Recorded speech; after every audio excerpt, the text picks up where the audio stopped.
What is going on, everybody? Happy Thanksgiving to all of you guys, and I appreciate you guys taking time out of your busy day to tune in to today's episode of Vikings Now by Chat Sports. As always, I'm your host, Patrick Siepman, and I do just want to say thank you to all of you guys. It's Thanksgiving. I want to give thanks back to a lot of you guys that watch the show every single day. It really does mean a lot, the support, the community we have, just chopping up with you guys in the comment section, even though we don't always agree on takes.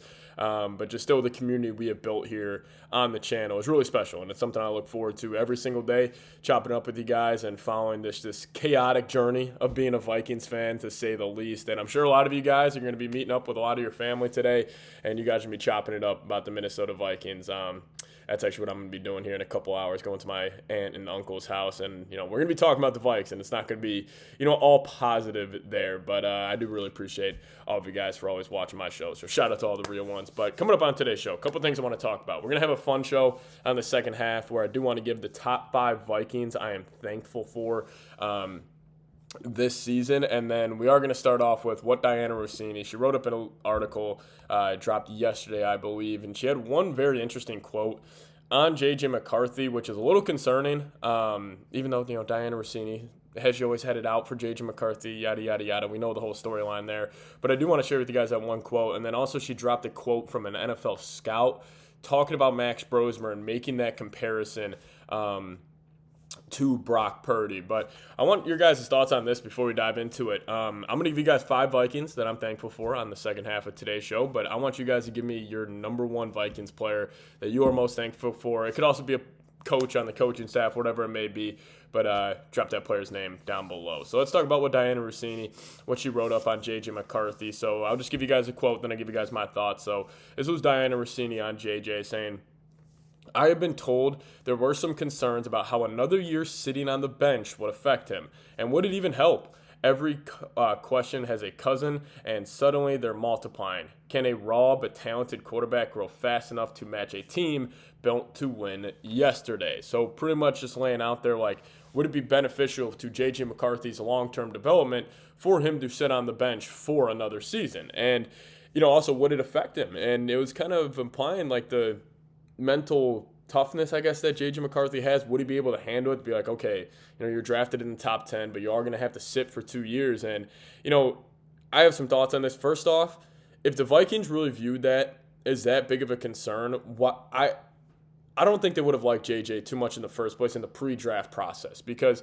if they thought that this kid couldn't handle sitting on the bench for 2 years and then he was so mentally weak that he couldn't handle that, I don't think they would have drafted him in the top 10. So I don't really find that true what Diana's reporting. And plus, like, the Vikings, like, I'm assuming the guys in the front office would have enough wherewithal to be like, oh, look at the Green Bay Packers, our division rival who's been kicking our ass for the last 20, 30, 40 years. What have they done with young quarterbacks? Oh, they sat Jordan Love for 3 years. They sat Rodgers for 3 years. So I don't know if that really would have made an impact. But the part she was saying, this last, can a raw but talented quarterback grow fast enough to match a team built to win yesterday? That's kind of honestly, like, that is a perfect way to sum it up, because I wish I did a better job this offseason of realizing where it's like, yeah, no, JJ is a developmental project. He is a developmental prospect. It's going to take some time. But, like, this Vikings team, like, you were trying to balance where it's like, all right, we're going to develop this young quarterback, but we're also trying to win immediately. And that's where just it has not blended at all this season. That's where we're seeing guys get frustrated. We're seeing JJ almost lose confidence, because listen, even if JJ, like, let's just say the Vikings were in a situation where I don't want to go like bottom feeders in the NFL, like the Titans, but let's just say he was on let's say he was team on like the Atlanta Falcons, for example, where maybe they're not fully ready to win now, but there are some expectations to win.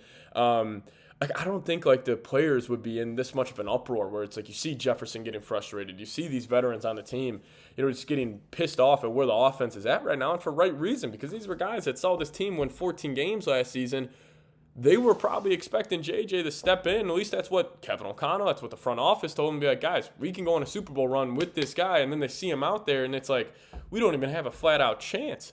So that's been the one problem with this season. I think if you just had, like, so, like, hey, what went wrong with the Vikings season? If you had to sum it up there, it's like you were trying to develop a quarterback who was extremely raw, but also you had a roster that is built to win now. And it just did not mesh whatsoever. But the part that Dianna wrote out there, there were some concerns about how another year sitting on the bench would affect him. I think that's ludicrous. I don't think, like, if the Vikings would have brought in Aaron Rodgers, for example, Dianna, do you think J.J. would have been just sitting in the locker room pouting?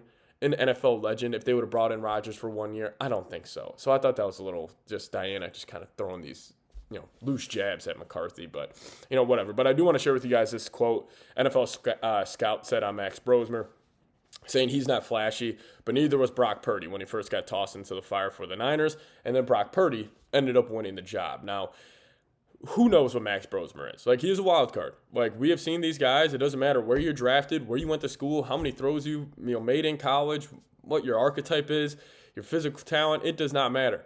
Once you step on that NFL field, it's completely different. Brosmer could go out there and light it up. I would not be shocked if Brosmer walks into Seattle and gets a win. Do I think it's likely? No, but you have that new quarterback juice where Jefferson even alluded to it this week. He was saying, like, yeah, we got Brosmer stepping in. We're fired up to give this offense a spark. That very well could have happened. And I wouldn't be shocked if the Vikings walked into Seattle on one, but also wouldn't be shocked if the Vikings walked into Seattle and they lost 48-10.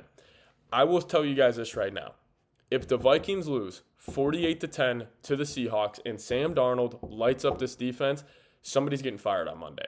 I also think it could be the GM, because you don't have in a billion-dollar industry a fuck-up like the Vikings did of letting a guy like Sam Darnold walk out the door and then you go play him to kind of put the nail in the last nail in the coffin of your season, where you go 4-8 and Darnold's giving it to you without somebody getting fired. Could it even be somebody like Josh McCown? Could it be a lower-level personnel? Whatever, maybe. But I think that it is on the table. If the Vikings get embarrassed enough that maybe Kwesi's gone, I don't think it's going to happen. Very unlikely. I would fire him yesterday. Yeah, that's all from the reports. But fun part of today's show. Since it is Thanksgiving, I do want to give some shout-outs to some guys on the Vikings roster. I understand it's not a lot to be thankful for being a Vikings fan, but I do want to give 5 guys, and I am thankful for them. We're going to start off here. The guy I'm most thankful for, the best player on the football team by a wide margin.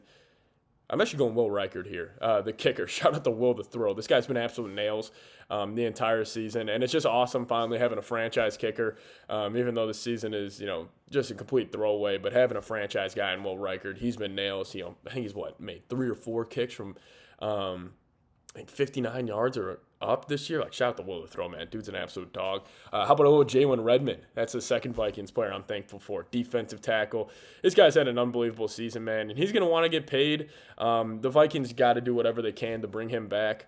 I would cut Hargrave and Allen tomorrow if that meant we could keep Jalen Redmond. Hargrave and Allen are just overweight, overpaid. They're just not good. They're out of shape. They just don't play good football. But Redmond's been a revelation. I mean, what would we be talking about for this defensive line if we didn't have Redmond stepping up? We'd be saying we got one of the worst defensive tackle units in the league with how bad Hargrave and Allen had. So Will Reichard 1, Jalen Redmond number 2, number 3. Got to go with the real best player on the Minnesota Vikings, Justin Jefferson. I feel bad for him this year.